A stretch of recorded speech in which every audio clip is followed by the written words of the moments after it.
Man, oh man, it is not looking good for the welfare state. And quite possibly those people who like to invest in this thing called the stock market. 2 for 1 video. Where do I start? The welfare chart that looks absolutely horrible, and the amount of money is being spent. Or the $3.8 trillion in losses that Fitch sees for quote-unquote investment grade sovereign bond investors. I think I'll start with that one. It's a little bit shorter. Both of these is doom. This is still, they got, how they got bearish, I'm kind of bearish on the market. Oh, I'm bullish on the market. I'm doomish. That's my new term for that. I am doomish on the market, and I am doomish on the citizens, the economy, and the welfare state. Doomish is basically not just saying, oh, the markets are looking bad. Doomish is saying everything is bad, even though you're being lied to tell you that everything's great. Everything is fantastic, couldn't be better. Until old J Snip 4 presents you with some data. Then you say, well, wait a minute. Why are the thermometers, the gauges, so to speak, telling me one thing? And I should read them because that's like the scientific data coming in. I should understand that and say, wait a minute, big problem here. But when I look out the window, i.e. mainstream media, government telling you their fake numbers that they have to revise 2 months later, everything's fine.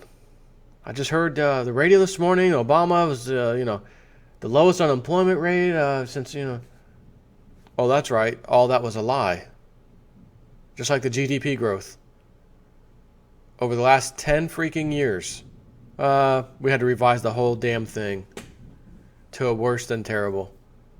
Which just goes to show you, if they can stretch that on for 10 years telling you here's the real numbers, and they weren't great either, but here's the numbers. Oh, well, it's not as bad as we thought, or it could be worse. Oh, okay. Plus, he was handed this bad economy from Bush, so we can't blame Obama. If they can fudge that for 10 years, and then only recently saying, you know what, we're revising the whole damn thing, and actually every single year pretty much is revised down, it looks like crap, then that means any other number they give you, ever, should be treated as fiction. Speaking of, Obama telling us we're peddling fiction if anyone says the economy's not doing good. They've been peddling fiction for 10 years. Of course, a lot longer than that. If you really look at things from the government, they've been peddling fiction their entire lives. Now, on to the video. Fitch sees a $3.8 trillion worth of losses for investment grade sovereign bond investors. Investment grade means these bonds have a rating of investment grade. These are good. You should go after them. They're safe. But Fitch now sees a $3.8 trillion in losses on these safe investments. As we recently pointed out in a post, this is Zero Hedge, titled Why the Fed is Trapped, a 1% increase in rates would result in up to $2.4 trillion of losses. International monetary policy, which has consistently lowered short-term interest rates in an effort to reflate economies by pushing investors into risk assets, has unwittingly created yet another massive bubble in the long end of investment-grade sovereign debt. In our previous post, we pointed out that the artificially low short-term rates, while succeeding in creating a massive equity bubble, also serve to push yield-hungry investors, skeptical of inflated equity valuations, into the long end of the curve, a fact which will result in substantial losses for those investors when interest rates ultimately revert back to long-term means. Our analysis concluded that a 100 basis point shock to interest rates, which is essentially 1%, could result in market value losses of $2.4 trillion. In an article posted today, Fitch agreed, finding that a reversion of rates to 2000. I thought first a revision. what were you talking about? No, a reversion of rates to 2011 levels for 37.7 trillion worth of investment grade sovereign bonds could drive market losses as much as $3.8 trillion. Fitch noted that unconventional monetary policies in Japan, Europe, and the U.S., together with a surge in investor demand for safe assets, pushed sovereign yields to new lows in 2016, with $11.5 trillion in sovereign securities trading at a negative yield as of July 15. But nobody, forget gold and silver, I'd rather go with these negative yields. Right. At some point in the future, we suspect investors are going to wake up and realize that lending money to insolvent investment-grade sovereign entities for 30 years at 1.5% probably isn't adequate compensation for the risk being taken.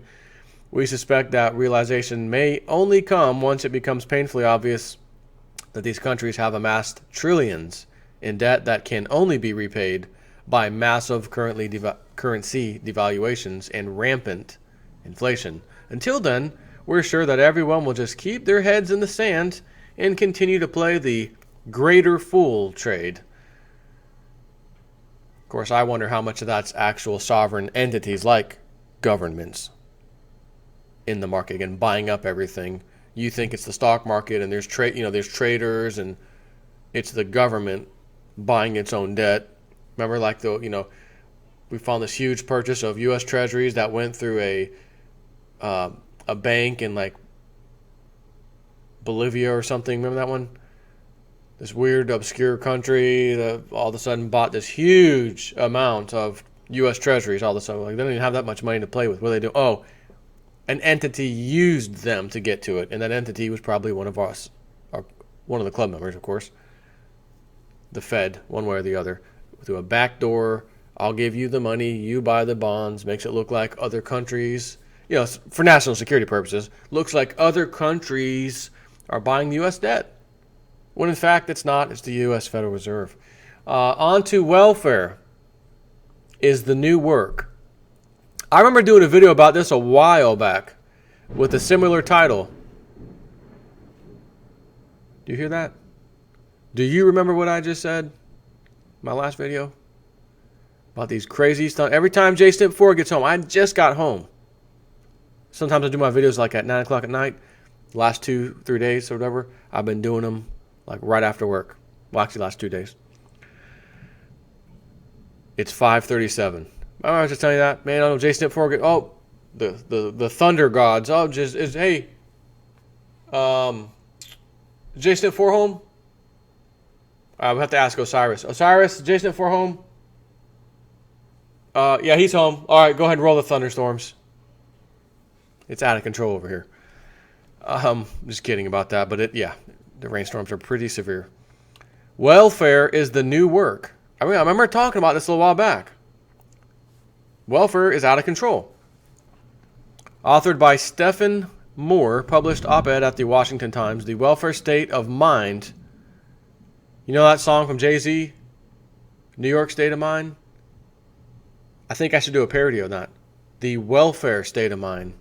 Concrete jungles where dreams are broken.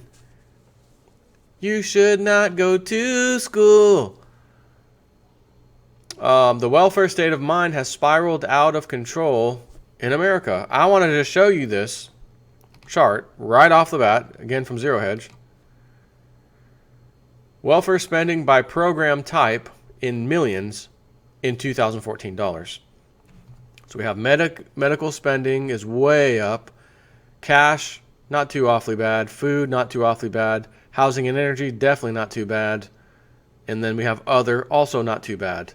But then when you add all of them, total means tested welfare spending, it says, red line. And even if you just look at medical, I want you to just focus on what appears to be the years of around 2012, 13, 14, about 2012 to 2013. And I want you to look at how freaking steep of a rise those babies are looking. Now, if you look at just the red one, you could argue, well, man, it was pretty steep from around 2006 or so to about 2010. We had a little bailout, right? Little bailout, TARP funds, everything's fine. Don't worry about it. Recovery mode on. It just goes down for a blip, like a year's worth? The red line, and then boom, skyrocketing back again, as if nothing happened. Kind of like most sheeple, how they react when they hear the truth. And I forgot where I got this from, but it was fantastic. The old man said, I like to just sit back sometimes and watch. Every now and then someone will walk by, trip and fall over the truth. I like to see what they do and how they respond to it. Most of the time, they get back up, brush themselves off, and keep walking like nothing ever happened. Bingo. Is that not the freaking American, the average American for you? Two recent news stories highlight how pernicious the welfare state has become in America today. The first was an announcement by the feds that food stamps can be used to have groceries delivered right to a recipient's door.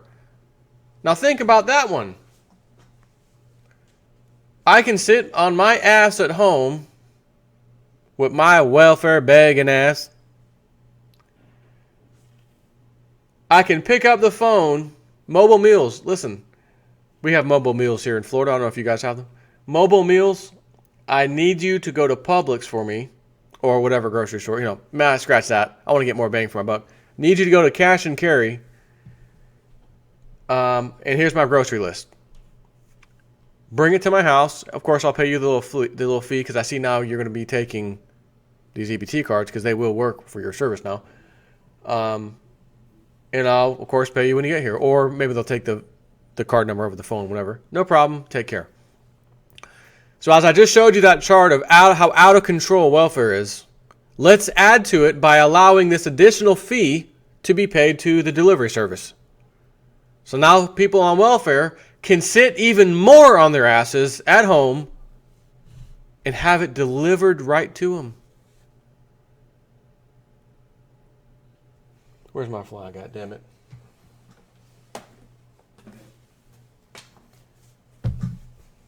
Proud to be an American. Fight for the rights of welfare men. Yeah, that's right. Hulk Hogan, baby, where are you? Wouldn't that be cool one day if I was doing a video and here doing my little green screen thing, and I do that, and all of a sudden Hulk Hogan comes running through here and says something, what's up, brother? Have you seen the welfare state, man? It's out of control. It's going to run wild on you, like Hulkamania used to. Would that not be the coolest thing ever? He does live nearby, by the way, in Clearwater, unless he's moved already. But anyways, this is from the feds. Food stamps can now be used to have groceries delivered right to your door. Service with a smile. The Obama administration says it is too much of a hardship for those on welfare to actually travel to the grocery store. What's next? Cooking the meal for them? If only the DMV would do home deliveries for all driver's licenses and titles and whatnot. Oh yeah, listen, Mobile Meals, can you go? Just bought a boat. I need you to get the title for me. Stop by my house. I'll give you the information signed. Take it down to the DMV for me. Wait in line for 2 or 3 hours. Come back. And I'll just put all on my EBT card. Why are they doing this? The old saying, people who want things for free vote for the Democratic Party. That's what the old saying says. And up until recent times, I didn't really notice it or could tell, per se. And as in recent times, the last several years. And then I started to see things changing. And, okay, yep. Maybe they weren't changing. Maybe I just started finding out about them. This is one of those things. Hey, if you want your EBT card and be able to get delivery at home service, you better not vote for Trump. You better vote for Hillary because, as I say, if you vote for Hillary, you're voting for a third term of Obama. And I do believe that. The second story was about the hullabaloo over a proposal by Maine Governor Paul LePage to prohibit food stamp recipients from using their food aid to purchase junk foods like sugary soft drinks and candy bars. He says that the state has an obesity problem. Welcome to the entire country, by the way. The state has an obesity problem, and he will implement reform unilaterally or cease Maine's administration of the food stamp program altogether. The Obama administration rejected his request, and the left activists act as if the idea that a welfare recipient can't buy a pint of Ben & Jerry's ice cream at taxpayer expense is a violation of civil liberties. I'm going to have to agree. If you're struggling, you're on welfare, you're on food stamps, you should be getting the food staples, just what you need, not anything more. Not junk, garbage, fattening ice cream, because here's the bigger picture of this. Sugar. Go to, if you have Netflix, and just type in under documentaries the word sugar, I think. And one, maybe two, I know there's two about it, will come up with these excellent studies done, fantastic documentaries that show how much sugar is in our diets. Even in regular old foods we're eating that you wouldn't think sugar has any business being in, it's in there. And their studies are showing sugar is a big time cause of the extra weight. And I forgot what they call that when you have like flab, extra flab in the stomach, like, kind of like Jason at 4 has a little bit, where I'm kind of a skinny guy, I'm not a real big guy, but my gut, little pooch, if you will, says, at least slightly anyways, otherwise. And I do like to go out to eat. I'm going to admit it. Okay, I said it. I like to go out to eat. Mostly lunch every day. Sometimes dinner. And all that food I'm eating definitely has a lot of sugar in it. So, here's where I'm going with this. Let's give people who are in need, don't have money, taxpayer expense, bonus money to buy them some food. They decide, since I can buy any damn thing I want with this, I'm going to buy candy bars. Mom, can I have some ice cream? Yeah, huh? Go ahead, get 2 buckets of ice cream. Not the small ones, get the big ones. Oh, there's a buy one, get one? Get those. The junkiest of them all. Get those, because we got to buy one, get one. And now they're eating this sugary garbage, which is making their health bad.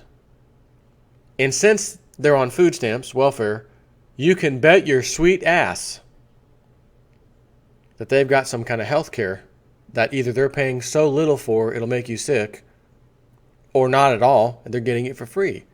Well, now I have belly aches, all these problems, and they say I got diabetes, I got to go to the doctor, and the doctor's going to send me the specialist over there. And the whole medical industry just says, thank you, Jesus. Cha-ching, cha-ching, cha-ching. It's like a good old boys club. I'm going to send you to the specialist. The specialist is going to send you over there. We're going to play hot potato with your sick butt. Because Uncle Sam's paying the tab. Oh, that Jason, that's not fraud. They are seeing people. Yeah, I get it. They're definitely seeing the doctors. The doctors are doing tests on them. Let me repeat that one. Oh, the doctors are doing some tests on them. Cha-ching, if you know what I mean. Just again, let's go back to the chart. Back to the chart. Total means tested welfare spending is the red one. It's out of control. The single-handedly most ridiculous one is medical spending as far as welfare goes. Look at it. Just look at that. So now people are going to expect food and food delivered to my house, welfare style. I want to buy some ice cream, candy bars. I will buy some ice cream. Don't you even think about taking my card away.